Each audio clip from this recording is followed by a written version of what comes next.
Positive atheism Hindi channel प्रेक्षकों को स्वागत। आज के एपिसोड में रामस्वामी और काले नागेश्वर राव की गोराजी से संबंधता के बारे में बताऊंगी। 1942 के प्रारंभ में गोराजी के पास दो लड़के आए। उनमें से पहले दास रामस्वामी जी और दूसरे काले नागेश्वर राव जी हैं। उन्होंने अपने नाम काना के रूप में परिवर्तन कर बाद में उसी नाम से जाने जाने लगे। दास रामस्वामी गुड़िवाड़े के पास के नागवरपाड़ू के रहने वाले थे। गरीबी और अछूतेपन बीच पीसे जाने के बावजूद भी बालक रामस्वामी में शिक्षित बनने की इच्छा बहुत तीव्र हुआ करती थी।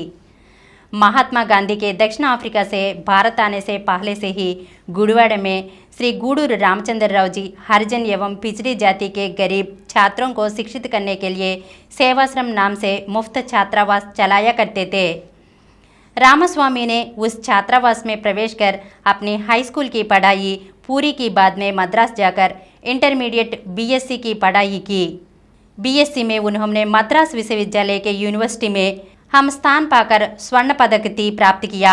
1940 में चंद्रपुरी आंध्र महासभा के रजत उत्सव में उन्होंने गोराजी को नास्तिकता के ऊपर भाषण देने के लिए बुलाया गया, पर कुछ लोगों ने गोराजी को बोली नहीं दिया। आखिरकार टंगुटूरी प्रकाशम जी, बुल्स साममूर्ति आदि ने सबको चेतावनी दी कि अगर इस वक्त गोराजी को सभा में भाषण न देने दिया जाए तो वह आशिकों के आसान और मूर्खता को व्यक्त करेगा, न कि सच की परख की दृष्टि को व्यक्त करेगा। उस समय सभा में उपस्थिति रामस्वामी जी और कृष्णा गुंटूर जिले के कुछ छात्रों ने गोराजी का समर्थन करके गोराजी को भाषण देने पर बल दिया। इस तरह से प्रारंभ हुए गोराजी और रामस्वामी का परिचय। इस सभा के उपरांत मद्रास में विविध छात्रों के छात्रावासों में गोराजी के द्वारा नास्तिकता के ऊपर भाषण दिलवाने से और बढ़े। धर्म की स्वीकृति के आधार पर चल रहे जाति प्रथा, छुआछूत का विरोध, जाति रहित, मूर्खता रहित, विवेकपूर्ण समाज के निर्माण नास्तिकता एवं गोराजी का प्रयास को रामस्वामी जी ने समझकर अपनी विश्वविद्यालय की पढ़ाई समाप्त होने के बाद गोराजी के साथ मिलकर काम करने का निर्णय लिया।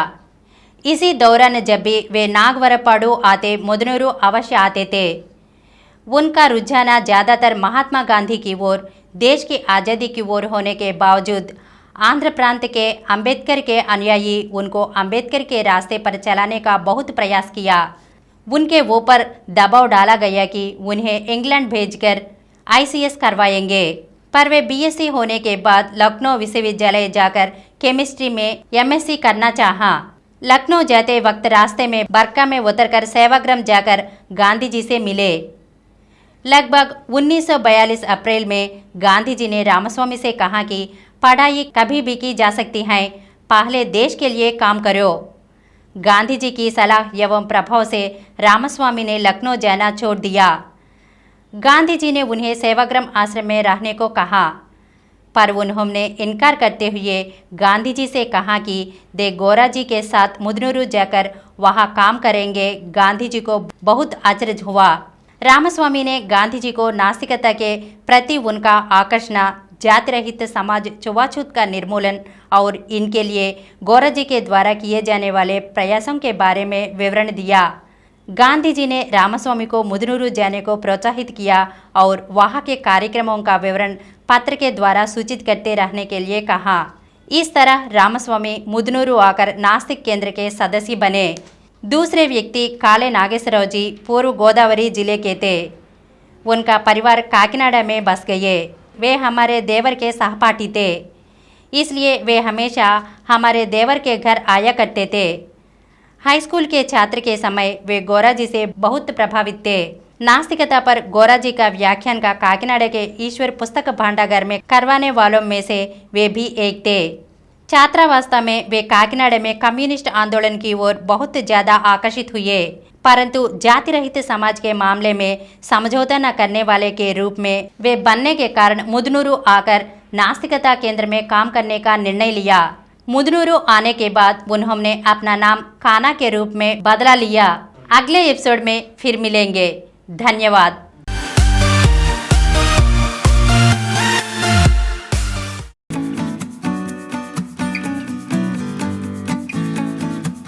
Please download Samaram multi-channel app and watch your favorite channels from your mobile. App available on Google Play Store and subscribe to the channels. For more videos, please subscribe to this channel Positive Atheism and activate the bell icon.